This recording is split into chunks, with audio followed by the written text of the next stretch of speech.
Hi guys, V here. Sorry it's such a close angle. That's just how this camera operates in my car. Today's my birthday!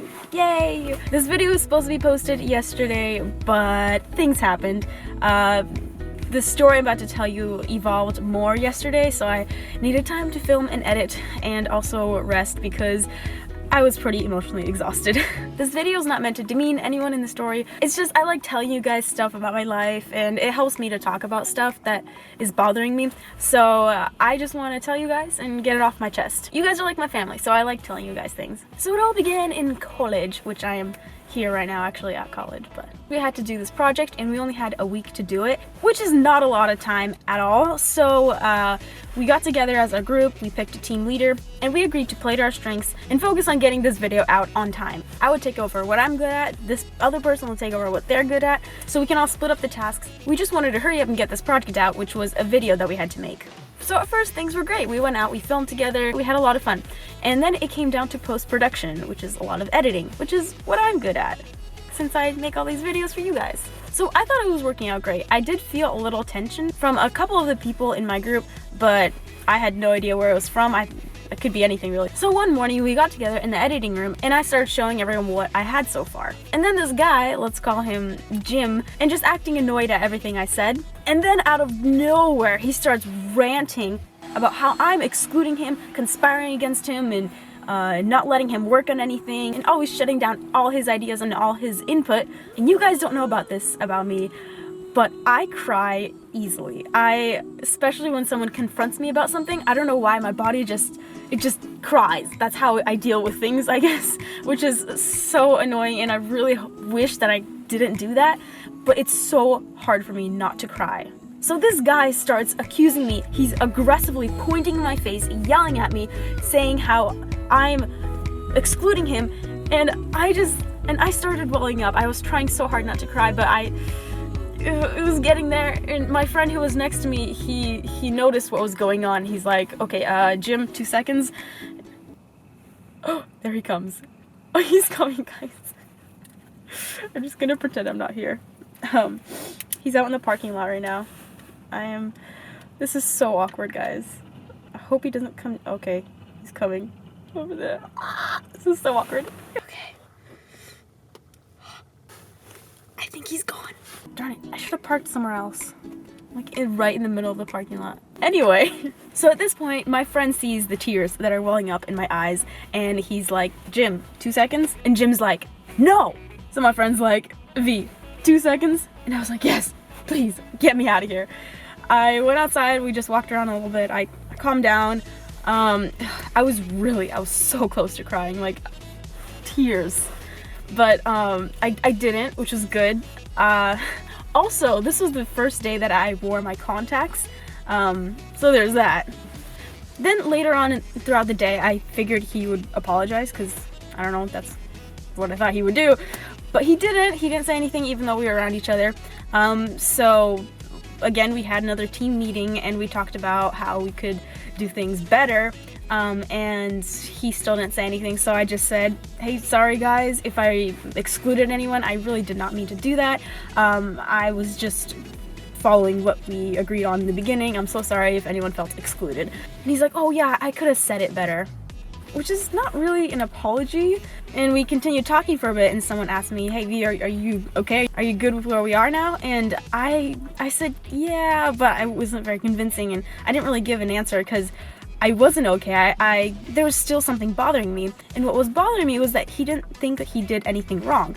And that is wrong to communicate with people like that. You're not supposed to yell at people when you have an issue. You're supposed to first talk to them. But I couldn't talk about that because when I was asked that, I knew that if I started talking, I would just start crying. And I did not want to cry in front of my team members, and because I hate crying in front of people. So when I went home that night, I just kept thinking about it, and I realized that, you know, everyone communicates differently, and maybe in his life, that's the only way he would get people to listen to him, is when he raises his voice and is aggressive about what he's saying. And maybe that's worked in the past for him, but that just does not work for me at all. I do not respond well to people yelling at me, especially when they haven't talked to me in the first place about an issue. Just blow up. But that's just how I personally reacted. So maybe that's worked for in the past. And I was thinking, you know what, everyone communicates differently. So, you know, maybe we can talk it out and things could be better. So I wanted to explain to him what I was feeling and kind of what I was going through, so at least I could communicate clearly and kind of tell him what was going on, even though I knew that would be really hard to do because it's so hard for me to talk without not crying in situations like this. So the next day, we had another group meeting, and the rest of my group steps out for a bit, and this guy is like, "So we good, V? We good?" And I said, you know, well, just the thing is, people communicate differently, and I was trying to go into what I was talking about, and he's like, yeah, people communicate differently, but he still wasn't apologizing, but I was like, you know what, it's okay. We kind of were getting to a good ground, and we're getting somewhere. At this point, some of my team members came back, and we were just talking about how we can be better in the future, and I was like, you know, this is going pretty good. So I really wanted him to know that you can't talk to me that way. I just can't do it. And it's just not appropriate way to talk to people at college anyway. It's, you know, not professional at all. So I told him, in the future, you can't speak to me. From there, he goes into a whole tangent about, you know, how else is he supposed to do it?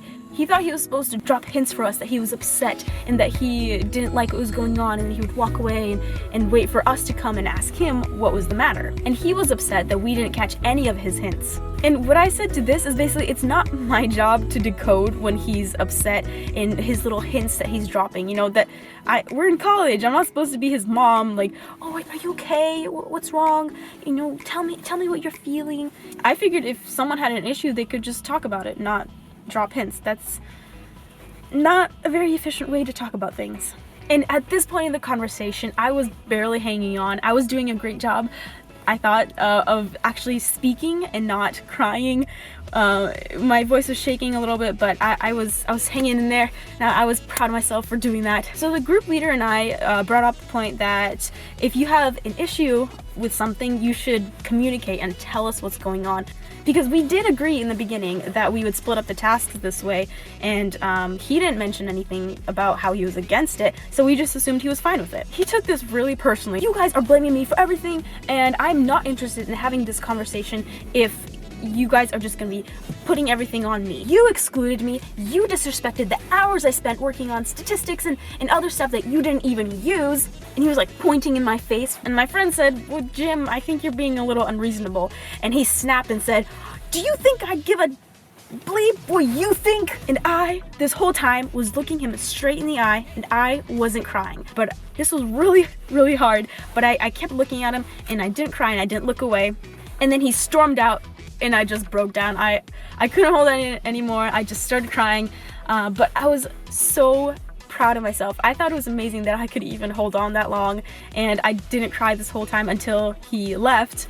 And I never was able to do that before, and it was really cool to see the progress in me to be able to not cry. I was really proud of myself. This whole experience taught me a lot. I learned that people communicate differently, and you can't treat everyone the same because everyone requires different methods of communication to be able to receive what you're saying. I learned that I should be more aware of that, and keep in mind that some people are raised a different way or have different experiences, so that they communicate much differently than I do, and I should expect that, and, you know, not be always freaked out when I see that in the world. Some people need to be yelled at to listen, and I am not one of those people. If someone just tells me something calmly, I can understand it, and I will go from there.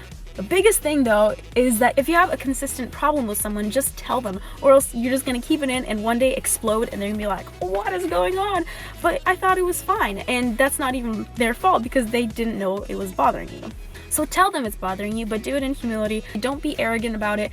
Just tell them how you're feeling. If you struggle with crying easily like I do, I know it sucks. It sucks really bad, but know that you're not alone, and I struggle with this, but even though it's really tough, you're stronger than you think. When it comes to that situation, you may surprise yourself, like I did. Thank you guys so much for being here for me and being a part of my life. If you like being a part of my life, be sure to hit that subscribe button, add me on Snapchat, Facebook, Twitter, Instagram, all that good stuff so we can stay in touch. Also click that notification button so you can get updated every time I post a new video, which is usually on Thursdays, even though today's a Friday. Today's Russian word of the day is mysh, which means mouse. And you can remember this because Mickey Mish sounds a lot funnier than Mickey Mouse. Mickey Mish. Thank you guys so much for watching, and I'll see you next week. Bye.